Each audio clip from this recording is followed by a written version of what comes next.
Namaskar मित्रों, welcome to the legal files. I am Manmohan Jaiswal, serving as an assistant professor in the department of higher education, government of Rajasthan. क्या सरकार 368 के अंदर इस तरह का कोई कानून बना सकती है जो हमारे फंडामेंटल राइट के अगेंस्ट हो?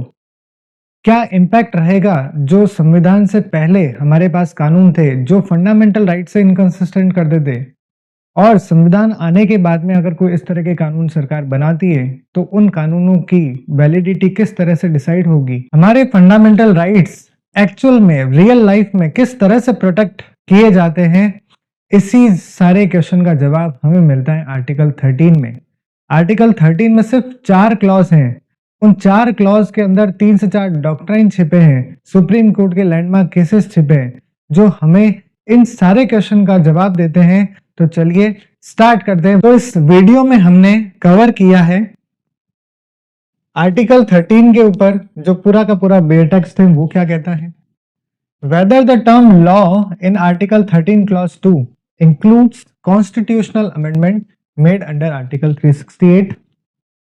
डॉक्ट्राइन ऑफ एक्लिप्स क्या होता है, डॉक्ट्राइन ऑफ सेपरेबिलिटी क्या होता है जिसको हम सेपरेबिलिटी भी कहते हैं, डॉक्ट्राइन ऑफ वेवर क्या होता है, क्या पर्सनल लॉ भी आर्टिकल 13 के अंदर कवर किए जाएंगे, और वो कौन कौन से केसेस हैं जो इन डॉक्ट्राइन से डील करते हैं, जो आर्टिकल 13 से डील करते हैं, इन्हें हम विस्तार से पढ़ेंगे। और मेरी एक गारंटी है कि आप हिंदुस्तान का कोई भी एग्जाम दे लो, अगर आर्टिकल 13 में से ये क्वेश्चन बनते हैं तो इसी स्लाइड में से, इसी वीडियो की जो स्लाइड्स हैं उनसे बाहर नहीं जाएगा।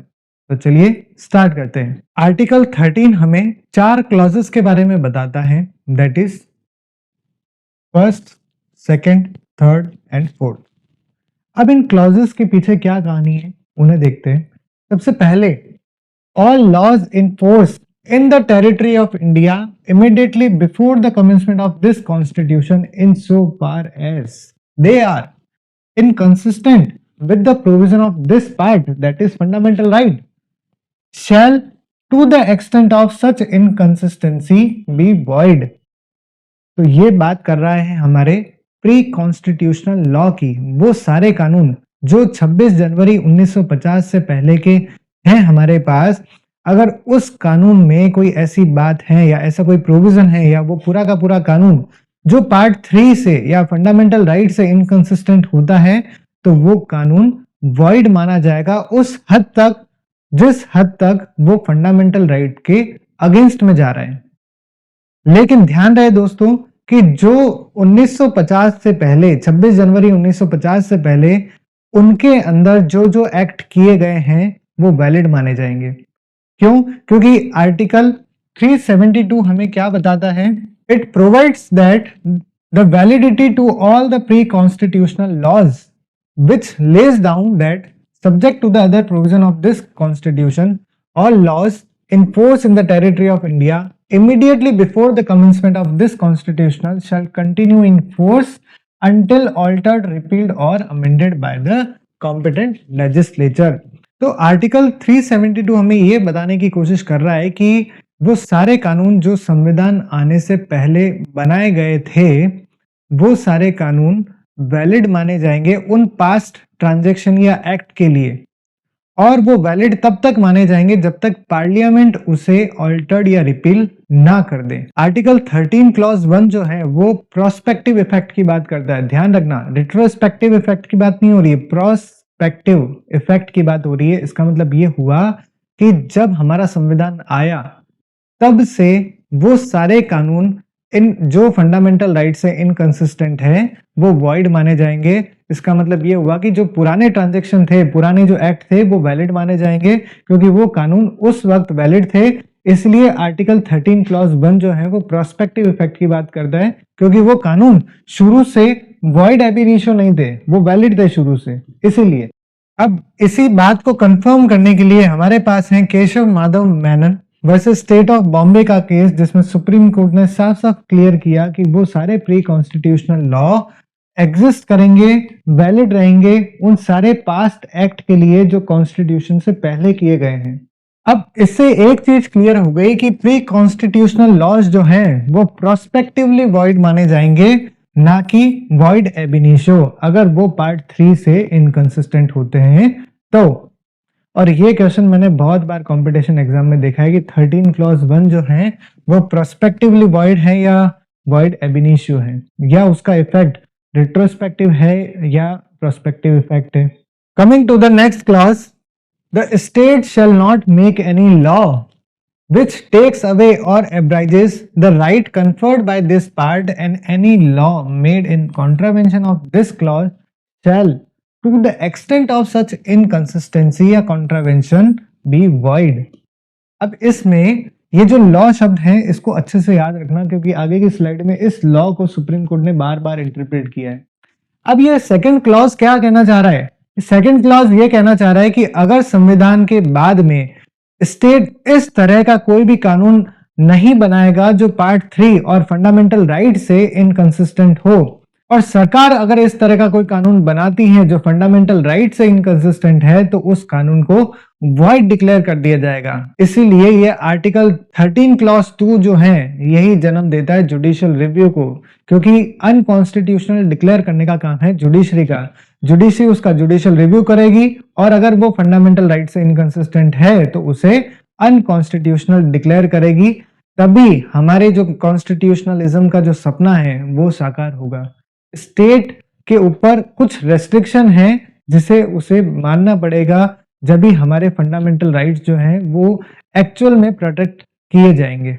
अब जो पोस्ट कॉन्स्टिट्यूशनल लॉज हैं जो संविधान के बाद बने हैं, अगर वो फंडामेंटल राइट से इनकंसिस्टेंट होते हैं तो उन्हें हम वॉइड एब इनिशियो मानेंगे। क्यों? क्योंकि संविधान के बाद जो भी कानून बनेंगे अगर वो पार्ट 3 से इनकंसिस्टेंट होते हैं तो वो शुरू से ही वॉइड एब इनिशियो माने जाएंगे। वॉइड एब इनिशियो का मतलब क्या होता है? Void from the beginning, contract में पढ़ा है हमने, है ना? तो वो कानून शुरू से ही वॉइड माने जाएंगे, इसलिए वॉइड एब इनिशियो बोलते हैं हम उन्हें। They are still born laws. Coming to the next clause, in this article unless the context otherwise require. Law का मतलब क्या होता है और लॉ इन फोर्स का मतलब क्या होता है? तो लॉ का मतलब देखिए इंक्लूड्स। इंक्लूड्स का मतलब इंक्लूसिव डेफिनेशन, हमने लास्ट क्लास में भी पढ़ा है। जहां इंक्लूड्स लिखा है वो इंक्लूसिव डेफिनेशन है, एक डेफिनेटिव डेफिनेशन नहीं है। तो इसमें क्या क्या आएगा? Ordinance, order. ऑर्डिनेंस क्या होता है? जो प्रेसिडेंट और गवर्नर के द्वारा आर्टिकल 213 और 123 के अंदर जो ऑर्डिनेंस पास किया जाता है गवर्नर और प्रेसिडेंट के द्वारा, उसकी बात हो रही है। Order, by law, rule, regulation, notification, custom और usage having in the territory force of law.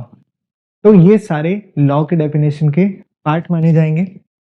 और लॉ इन फोर्स का मतलब क्या है कि अगर वो लॉज पास और मेड बाय द लेजिस्लेचर और the competent authority before the commencement of this constitution and not previously repealed, तो उन लॉज को हम इन फोर्स मानेंगे अगर पार्लियामेंट ने या कंपिटेंट अथॉरिटी ने उन्हें रिपील नहीं किया है। तो यही वाली बात आर्टिकल 372 में भी बताई थी। ठीक है, नेक्स्ट क्या है? नेक्स्ट है nothing in this article shall apply to any amendment of this constitution made under article 368। अब इसके पीछे की कहानी जो है आगे की स्लाइड में देखेंगे। और ये जो फोर्थ क्लॉज है ये आया है 24th कॉन्स्टिट्यूशनल अमेंडमेंट एक्ट 1971 से। अब हम देखते हैं कि आर्टिकल 13 क्लॉज 2 के अंदर जो लॉ वर्ड लिखा है उसके अंदर 368 के अंदर जो अमेंडमेंट किया जाता है क्या उसे इंक्लूड किया जाएगा?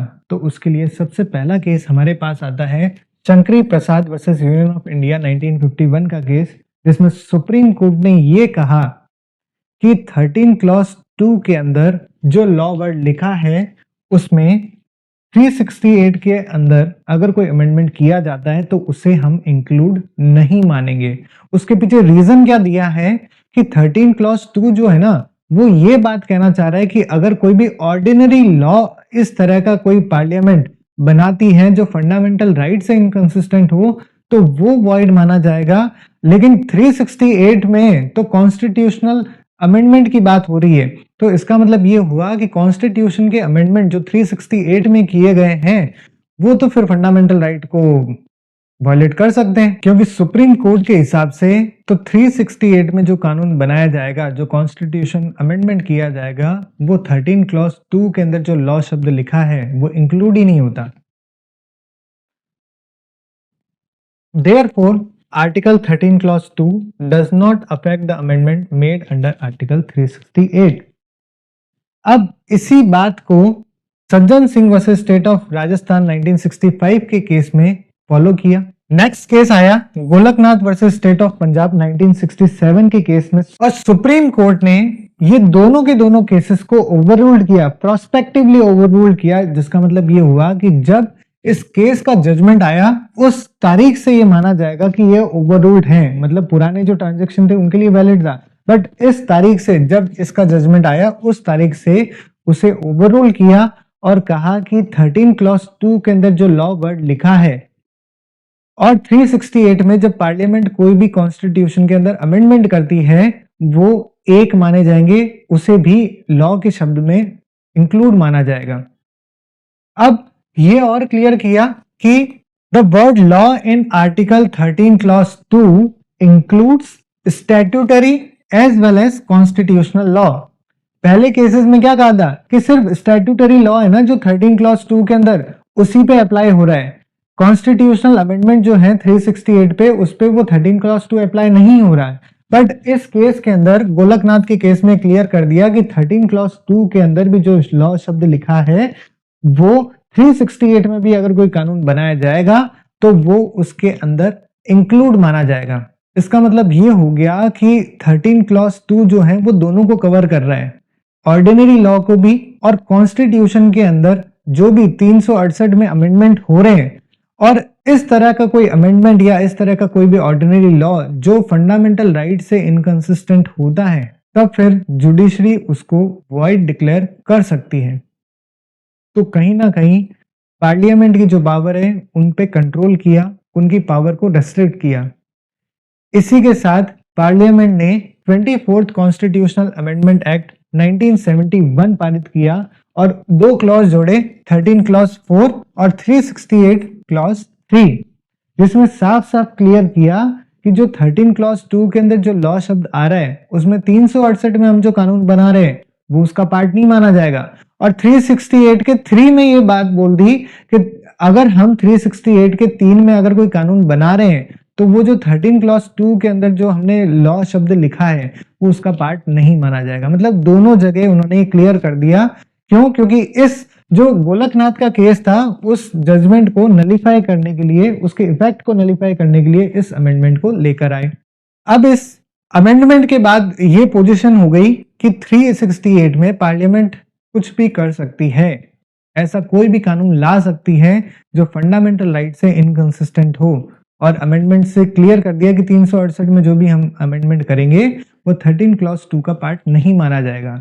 और जो रेस्ट्रिक्शन है वो 13 क्लॉज 2 के अंदर बता रखे कि पार्लियामेंट ऐसा कोई भी कानून नहीं बनाएगी जो फंडामेंटल राइट से इनकंसिस्टेंट करता हो।